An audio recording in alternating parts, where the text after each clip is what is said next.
Good morning, students. Today we have to read about cell organelles. So, what is cell organelles? It is a membrane bound organelles to the cell to perform various metabolic process. यह क्या होता है? membrane bond होता है, मतलब इसके ऊपर क्या होता है? एक membrane होता है इस organelles के ऊपर, organelles के ऊपर, और ये बहुत सारे बिल्डअप एंड ब्रेकडाउन प्रोसेस जो भी सेल के अंदर होता है उसको क्या करते हैं? पूरा करते हैं। कौन? Cell organelles. इसमें हमें सबसे पहले पढ़ना है एंडोप्लाज्मिक रेटिकुलम। एंडोप्लाज्मिक रेटिकुलम जो डिस्कवर्ड किया गया था वह 3 साइंटिस्ट के द्वारा किया गया था। सबसे पहले थे अर्नस्ट फुलमैन, सेकंड थे कीथ पोर्टर एंड थर्ड थे अल्बर्ट क्लाउड। इन तीनों ने मिलकर 1945 में एंडोप्लाज्मिक रेटिकुलम का खोज किया था। अब हमें पढ़ना है कि कहाँ पाए जाते हैं सेल्स के अंदर, किस किस सेल्स के अंदर पाए जाते हैं। So occurrence is in all eukaryotic cell, it is found in the all eukaryotic cell but absent in mammals RBC and prokaryotic cell. It is absent in mammals RBC and prokaryotic cell. Oh, now we have to study the structure. What is its structure? The structure is irregular. कि different shape के हो सकते हैं, tube like network होता है और इसमें double membrane लगे होते हैं, एक लेयर के ऊपर फिर दूसरी लेयर होती है और यह पूरे साइटोप्लाज्म में फैला होता है। इसके 3 मेन पार्ट होते हैं, सिस्टर्न, ट्यूब्यूल्स और वेसिकल्स। और यह जो है वह न्यूक्लियस के पास जो न्यूक्लियर मेम्ब्रेन होता है, न्यूक्लियस के ऊपर जो न्यूक्लियर मेम्ब्रेन होता है वहां से लेके सेल मेम्ब्रेन तक न्यूक्लियस से लेके प्लाज्मा मेम्ब्रेन के पास तक क्या होता है? यह फैला होता है। अब इसके 2 टाइप होते हैं। पहला है SER, first is SER and second is RER. A smooth endoplasmic reticulum and rough endoplasmic reticulum. दोनों में डिफरेंस क्या है? डिफरेंस ये है कि SER जो है उस पे कोई भी राइबोसोम नहीं पाया जाता और RER पे क्या होता है? राइबोसोम पाया जाता है। तो राइबोसोम के कारण क्या होता है? यह SER क्या होता है? राइबोसोम नहीं होने के कारण क्या होता है? चिकना होता है, स्मूथ होता है। और RER क्या होता है? वह RER क्या होता है? रफ होता है। क्या होता है? Rough endoplasmic reticulum. अब हम बात करते हैं कि ये SER पाया कहाँ जाता है। SER पाया जाता है लिवर सेल में, आपके लिवर सेल में पाया जाता है। दूसरा है इंटरस्टिशियल सेल में पाया जाता है और थर्ड एडिपोज टिश्यू में पाया जाता है। तो लिवर सेल, आप लिवर के बारे में जानते हैं, लिवर सेल के लिए आपके लिवर में पाया जाता है। इंटरस्टिशियल सेल वैसे सेल होते हैं जो 2 फंक्शनल सेल के बीच में पाया जाता है, स्पेशली ह्यूमन बॉडी में जिसमें प्रोडक्शन होता है उसमें वहां इंटरस्टिशियल सेल पाया जाता है। And next is adipose tissue, ये क्या होता है? फैट कलेक्टिंग टिश्यू होता है, इसे हम नेक्स्ट चैप्टर में पढ़ेंगे। उसके बाद है RER कहाँ पाया जाता है? प्लाज्मा सेल में पाया जाता है, ब्लड प्लाज्मा सेल में पाया जाता है। गॉबलेट सेल जो आपके पेट के अंदर जो सेल होते हैं जो एसिड छोड़ता है, गॉबलेट सेल। और फाइब्रोब्लास्ट सेल में पाया जाता है जो ब्लड को क्लॉट करने में हेल्प करता है। अब इसका फंक्शन क्या है?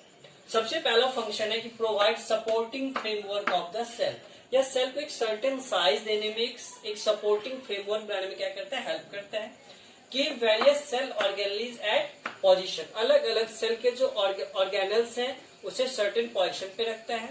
उसके बाद यह डिस्ट्रीब्यूशन ऑफ मटेरियल में हेल्प करता है। किसमें हेल्प करता है? डिस्ट्रीब्यूशन ऑफ मटेरियल में हेल्प करता है, स्पेशली कौन सी? प्रोटीन के डिस्ट्रीब्यूशन में। हर एक सेल्स को प्रोटीन क्या एसेंशियली चाहिए, तो इसको कौन डिस्ट्रीब्यूट करता है? तो एंडोप्लाज्मिक रेटिकुलम। इसलिए हम क्या कहते हैं? इसे इंटर ट्रांसपोर्ट सिस्टम भी कहते हैं। यह सेल के अंदर सारा इंटरनल जो ट्रांसपोर्ट होता है वो कौन करता है? Rough endoplasmic reticulum. अब क्या है? RER जो है वो हेल्प करता है प्रोटीन सिंथेसिस में, while SER help in the lipid synthesis. RER क्या करता है? प्रोटीन सिंथेसिस में हेल्प करता है और SER किस में हेल्प करता है? SER किस में हेल्प करता है? लिपिड सिंथेसिस में। और RER प्रोटीन सिंथेसिस में हेल्प करता है, मतलब ये प्रोटीन के फॉर्मेशन में हेल्प करता है और ये लिपिड के सिंथेसिस में हेल्प करता है। अब it also help in membrane biogenesis. What is membrane biogenesis? membrane biogenesis क्या होता है? मेम्ब्रेन का फॉर्मेशन करना। जैसे जितने भी ऑर्गेनिज्म के ऊपर एक लेयर चाहिए उस लेयर को बनाने को हम क्या कहते हैं? मेम्ब्रेन बायोजेनेसिस कहते हैं। या SER, RER, सेक्रेटरी वेसिकल्स, इन सब के मदद से बनाता है। उसके बाद यह एंजाइम और हार्मोन के सिंथेसिस में भी मदद करता है। उसका चूंकि आपने देखा कि लीवर सेल में पाया जाता है, कौन पाया जाता है लीवर सेल में? SCR। तो ये क्या करता है लीवर सेल में? क्या डिटॉक्सिफिकेशन का काम, जो हम जहरीले पदार्थ है, कोई भी चीज जो हमारे सेल्स के अंदर, जो लीवर के अंदर जमा हो जाता है, उसको क्या करता है? डिटॉक्सिफाई करता है, उससे क्या करता है? हटाता है। So now second part is ribosome. किसके बारे में पढ़ना है? राइबोसोम की। अभी हमने किसके बारे में पढ़ा? एंडोप्लाज्मिक रेटिकुलम के बारे में। तो ribosome occurrence both in prokaryotic and eukaryotic cell. ये प्रोकैरियोटिक और यूकैरियोटिक सेल दोनों में पाया जाता है। आपने प्रीवियस एक्सरसाइज में पढ़ा है कि प्रोकैरियोटिक और यूकैरियोटिक सेल्स क्या होते हैं, और इसमें या किसमें नहीं पाया जाता है? एक मैमेलियन स्पर्म में नहीं पाया जाता, जो मैमल्स में जो स्पर्म होते हैं उसमें नहीं पाया जाता, और दूसरे किसी में नहीं पाया जाता, मैमेलियन के आरबीसी में नहीं पाया। जितने भी मैमल्स होते हैं उसके आरबीसी में नहीं पाया जाता है। इसका शेप क्या होता है? स्फेरिकल होता है। क्या होता है? स्फेरिकल। स्फेरिकल शेप होता है। यह ग्रैनुलर होता है, दानेदार होता है, और यह किससे बना होता है? Composed of RNA and protein, या आरएनए और प्रोटीन से बना होता है। इसका फंक्शन क्या है? इसका फंक्शन है प्रोटीन सिंथेसिस, या प्रोटीन को बनाने में मदद करता है। बहुत सारे प्रोटीन जो हमारी बॉडी को एक्सटर्नल नहीं मिलते, ये क्या करता है? उन प्रोटीन को बनाने में हेल्प करता है। और इसकी डिस्कवरी की गई थी जॉर्ज एमिल पलाडे के द्वारा। किसके द्वारा? जॉर्ज एमिल पलाडे के द्वारा 1950 में। बंद करो। Mitochondria. माइटो means thread, कॉन्ड्रियन means granules, मतलब the granules that look like a thread is called mitochondria. Mitochondria जो है वो हमारे सेल को सारा एनर्जी प्रोवाइड करते हैं। इतने फंक्शन सेल्स के अंदर होते हैं, उसके लिए क्या करता है? एनर्जी प्रोवाइड करवाता है। तो all aerobic eukaryotes, all aerobic eukaryotes, ये सारे जितने भी एरोबिक यूकैरियोट्स हैं, मतलब ऑक्सीजन लेने वाले हैं और कार्बन डाइऑक्साइड छोड़ने वाले हैं, तो ऐसे सभी यूकैरियोट्स की बॉडी में क्या होता है? माइटोकॉन्ड्रिया पाया जाता है। बट यह कहाँ नहीं पाया जाता है? तो मैमेलियन आरबीसी में नहीं पाया जाता। ह्यूमन बॉडी में जो आरबीसी होता है, जो भी मैमल्स उनकी बॉडी में, उसमें नहीं पाया जाता। उसके बाद एनारोबिक,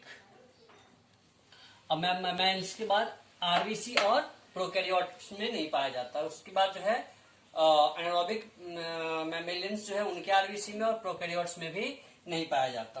अब है स्ट्रक्चर।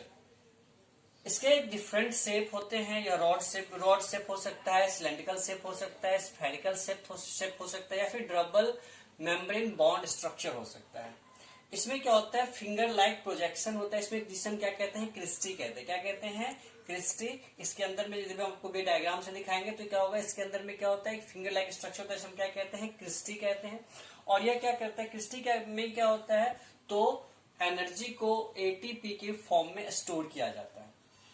एटीपी आपको पहले से पता है, एडिनोसाइन ट्राइफॉस्फेट।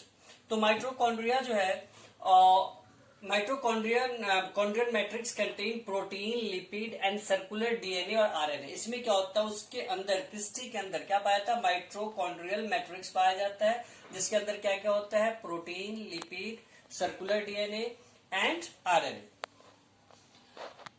उसी को हम क्या कहते हैं? ऑक्सीसोम्स और F1 पार्टिकल्स और एलिमेंट्री पार्टिकल्स, ये सारे मिलके क्या करते हैं? ऑक्सीसोम और F1 पार्टिकल्स और एलिमेंट्री पार्टिकल्स, ये सारे मिलकर के क्या करते हैं? एटीपी का फॉर्मेशन करते हैं। इसकी डिस्कवरी रिचर्ड अल्टमैन के द्वारा किया गया था, और बाद में इसको माइटोकॉन्ड्रिया का नाम कार्ल्स बेंडा के द्वारा दिया गया था। अब इसका फंक्शन क्या है? इसका फंक्शन है कि it provide all energy to the cell in the form of ATP. ATP के फॉर्म में सेल को क्या करता है? सारा एनर्जी प्रोवाइड करता है। इसलिए हम इसे क्या कहते हैं? Power house of the cell कहते हैं। क्या कहते हैं? Power house of the cell, because it provide all energy to the cell. Second, it is a site of cellular respiration. Cell के अंदर जो रेस्पिरेशन होता है, क्या उसका साइट है? मेन साइट यही है। इसी कारण क्या होता है? सेल के अंदर सेलुलर रेस्पिरेशन होता है। अब पढ़ रहे गोल्जी अपरेटस। गोल्जी अपरेटस की खोज कैमिलो गोल्जी ने 1872 में आउल के मसल्स में किया था, मतलब उल्लू के मांसपेशी में इसका खोज किया गया था। यह किस में पाया जाता है? सारे यूकैरियोटिक सेल्स में पाया जाता है, बिसाइड्स मेम्ब्रेन आरबीसी और male gametes of bryophytes and pteridophytes. Plant आपने पढ़ा होगा, ब्रायोफाइट्स, टेरिडोफाइट्स। और उसके बाद क्या है? Sieve tube of the plant. Plant में जो सीव ट्यूब होता है उसके अंदर नहीं पाया जाता। और यह इसका जो लोकेशन है कहाँ है? न्यूक्लियस के पास है। और प्लांट सेल में बहुत कम पाया जाता है और उसका नाम क्या होता है, डिक्टोसोम होता है। क्या होता है, डिक्टोसोम। इसका स्ट्रक्चर कैसा है, डबल वॉल स्ट्रक्चर होता है, इसमें 2 वॉल होते हैं और इसमें क्या होता है, डबल फ्लैटेंड सेक लाइक स्ट्रक्चर होता है जिसे हम क्या कहते हैं, सिस्टर्न कहते हैं। अब इसका फंक्शन क्या है, इट हेल्प इन पैकेजिंग, या पैकेजिंग में हेल्प करता है, मॉडिफिकेशन में हेल्प करता है और स्टोरेज में हेल्प करता है। किसका, सेक्रेटरी प्रोडक्ट का। सेल में जो भी पैकेजिंग होती है, सेक्रेटरी जो भी सेक्रेटरी पदार्थ निकलते हैं उससे जो भी सेक्रेशंस होता है उसको पैक करता है, उसको मॉडिफाई करता है और क्या करता है, स्टोर करता है। दूसरा क्या करता है, या जब सेल डिवीजन होता है उस समय सेल प्लेट का फॉर्मेशन करता है, सेल वॉल का फॉर्मेशन करता है और प्लाज्मा मेम्ब्रेन का फॉर्मेशन करता है। और यह कभी कभी क्या करता है, कॉम्प्लेक्स शुगर जो होता है उसको सिंपल शुगर में चेंज करता है। तो मेनली इसका फंक्शन क्या है, इसका सबसे बड़ा फंक्शन है क्या, पैकेजिंग, मॉडिफिकेशन एंड स्टोरेज। जो भी आर से जो भी चीजें निकलती है या एसईआर से जो भी चीजें निकलती है उसको क्या करते हैं, पैकेजिंग में हेल्प करता है, उसका मॉडिफिकेशन में और स्टोरेज में हेल्प करता है। अब पढ़ना है लाइसोसोम। लाइसोसोम डिस्कवर्ड क्या गया था, क्रिस्टियन रेने डी डूबे के द्वारा। किसके द्वारा, क्रिस्टियन रेने डी डूबे। यह पाया कहाँ जाता है, एनिमल सेल में, प्रोटोजोअन्स में, फंगी में और कुछ प्लांट सेल में पाया जाता है। और जितने भी प्रोकैरियोट होते हैं और मेमेलियन आरबीसी होता है उसमें क्या होता है, एब्सेंट होता है। ठीक है। अब इसका स्ट्रक्चर ये बहुत ही छोटा होता है, टाइनी होता है, स्फेरिकल होता है, गोल होता है, मेम्ब्रेन बॉन्ड होता है। मेम्ब्रेन बॉन्ड आपको पहले ही समझाया कि उस पर क्या होता है, मेम्ब्रेन का एक लेयर होता है और इसमें क्या होता है, हाइड्रोलाइटिक एंजाइम निकलता है जो आर से के द्वारा बनाया जाता है। और ये जो हाइड्रोलाइटिक एंजाइम होता है वो काफी हार्ड होता है और किसी भी चीज को पचाने की क्षमता रखता है, इसलिए वायरस या बैक्टीरिया जो भी सेल्स के अंदर जाता है उसको क्या करता है, पचा देता है। और इसका फंक्शन क्या है, फंक्शन है, it is called digestive bag because it digest fall material and on out cell. मैंने पहले बताया आपको कि इसे हम डाइजेस्टिव बैग क्यों कहते हैं, क्योंकि डाइजेस्ट कर जाता है जितनी वजह से वायरस, बैक्टीरिया या जो भी चीजें जाती है, कोई भी सेल उसके अंदर से वो ऑन आउट सेल होता है, खराब सेल हो जाता है, उसको क्या करता है, या डाइजेस्ट कर जाता है। जब एक सेल खुद ही डैमेज हो जाता है तो यह क्या करता है, लाइसोसोम उस सेल के अंदर का लाइसोसोम अपने आप को क्या करता है, ब्रस्ट करता है और उस खुद के सेल को क्या करता है, खा जाता है। हम क्या कहते हैं, ऑटोलाइसिस कहते हैं। और ऑटोलाइसिस प्रोसेस के द्वारा क्या करता है, उसे खुद को ही क्या करता है, वो खत्म कर देता है, डाइजेस्ट कर देता है। किसकी वजह से, हाइड्रोलाइटिक एंजाइम की वजह से। इसीलिए हम इसे क्या कहते हैं, सुसाइडल बैग कहते हैं या डिस्पोजल बैग कहते हैं या रिसाइकलिंग सेंटर कहते हैं। क्या मैं फिर से रिपीट करता हूँ कि यह क्या करता है, जो डैमेज सेल होते हैं तो उसके अंदर का क्या होता है, लाइसोसोम ब्रस्ट कर जाता है और ब्रस्ट करने के बाद क्या करता है, यह खुद को ही डाइजेस्ट कर जाता है। इसलिए इसे हम क्या कहते हैं, सुसाइडल बैग कहते हैं या डिस्पोजल बैग कहते हैं या recycle. Students, now we have to study about the plastids. Plastids only found in plant cell and जितने भी फोटोसिंथेटिक प्रोटिस्टा होते हैं उनमें पाया जाता है। प्लास्टिड्स जो है वो 3 टाइप के होते हैं, ल्यूकोप्लास्ट, ल्यूको मतलब कलरलेस, ऐसा प्लास्टिड जिसमें कोई कलर ना हो। ये क्या करता है, हेल्प इन स्टोरेज, या स्टोरेज में मदद करता है। और मेनली पाया जाता है ट्यूबर में, जैसे आपने याम खाया होगा, याम मीन्स जैसे आप लोग क्या कहते हो, ओल या जीमी कंद कहते हो। उसके बाद जितने भी सीड्स होते हैं उससे कॉटलेडन्स में पाया जाता है और एंडोस्पर्म में पाया जाता है। दूसरा है chromoplast. Chromoplast is a colourful part of the plant, जैसे रेड, येलो और ब्राउन, ये इन कलरों में पाया जाता है। तो ग्रीन को छोड़ के जितने भी कलर होते हैं सब में क्या पाया जाता है, क्रोमोप्लास्ट पाया जाता है। और ये स्पेशली किसे पाया जाता है, फ्लावर्स में और फ्रूट्स में। उसके बाद लास्ट है क्लोरोप्लास्ट। क्लोरोप्लास्ट ग्रीन कलर का होता है और यह हेल्प करता है किसे, फोटोसिंथेसिस में। और इसीलिए हम इसे क्या कहते हैं, किचन ऑफ द प्लांट कहते हैं। क्या कहते हैं, किचन ऑफ द प्लांट, क्योंकि यह जितने भी ऑटोट्रॉप्स है उनमें सारा फूड मेकिंग का काम कौन करता है, क्लोरोप्लास्ट करता है। कौन करता है, क्लोरोप्लास्ट। उसके बाद हमारा अगला टॉपिक है वैक्यूल्स। वैक्यूल्स होता है वो क्या होता है, बड़े बड़े और खाली जगह होते हैं, वैकेंट स्पेस होते हैं सेल्स के अंदर, उसे हम क्या कहते हैं, वैक्यूल्स कहते हैं। और ये वैक्यूल्स जो है वह प्लांट में, फंजाई में लार्ज स्केल पे पाए जाते हैं, बड़े बड़े पाए जाते हैं, इनकी साइज बड़े होते हैं और प्रोटिस्टा में। जबकि बैक्टीरियल सेल में, एनिमल सेल में यह ज्यादा इन नंबर, मतलब लार्ज इन नंबर होते हैं बट स्मॉल इन साइज होते हैं। अब इनका फंक्शन क्या है, इसका फंक्शन क्या है कि यह टर्जिडिटी प्रोवाइड करता है और रिजिडिटी प्रोवाइड करता है। सेल आपका क्या होता है, हार्ड होता है, उसको एक सर्टेन शेप मिल जाता है बिकॉज ऑफ वैक्यूल्स। और ये क्या करता है, वाटर बैलेंस करता है, वो पानी की जरूरत को पूरा करता है किसके अंदर, सेल के अंदर वाटर को बैलेंस मोड में रखता है। और यह स्टोरेज करता है किसको, वेस्ट प्रोडक्ट को भी स्टोर करने में क्या करता है, हेल्प करता है। Now last topic of the day, आज का लास्ट टॉपिक क्या है, difference in plant cell and animal cell. Plant cell और एनिमल सेल में क्या डिफरेंस है। सबसे पहला है कि प्लांट सेल साइज में बड़ा होता है, एनिमल सेल साइज में छोटा होता है। दूसरा, इसमें सेल वॉल क्या होते हैं, प्रेजेंट होते हैं, और एनिमल सेल में क्या होते हैं, सेल वॉल एब्सेंट होते हैं। उसके बाद इसमें लार्ज वैक्यूल होते हैं, जैसे कि हमने पहले भी पढ़ा, उसमें क्या होता है, स्मॉल वैक्यूल। एनिमल सेल में स्मॉल वैक्यूल्स होता है। इसमें न्यूक्लियस जो होता है एक किनारे पे होता है। क्यों होता है, क्योंकि जो लार्ज वैक्यूल्स होते हैं वो क्या होता है, सेंटर में होने के कारण क्या होता है, न्यूक्लियस एक साइड में चला जाता है, जबकि एनिमल सेल में न्यूक्लियस कहाँ होता है, बिल्कुल सेंटर में होता है। इसमें प्लास्टिड्स प्रेजेंट होते हैं, क्योंकि प्लास्टिड्स नहीं होगा तो फिर इनका कलर नहीं आएगा, खाना नहीं बनेगा, जबकि एनिमल सेल में कोई प्लास्टिड्स पाया नहीं जाता। इसमें जो लाइसोसोम होते हैं, इसमें जो गोल्जी बॉडी होते हैं वह बिखरे हुए होते हैं प्लांट सेल में, और उसका नाम डिक्टोसोम होता है। और जो एनिमल सेल में जो गोल्जी बॉडी होता है वह क्या होता है, सिंगल, एक साथ ही होते हैं, एक स्टेक के रूप में पाए जाते हैं, एक साथ पाए जाते हैं। और इसमें लाइसोसोम रेयर होता है और इसमें लाइसोसोम प्रेजेंट होता है। Thank you. आज का क्लास एंड होता है।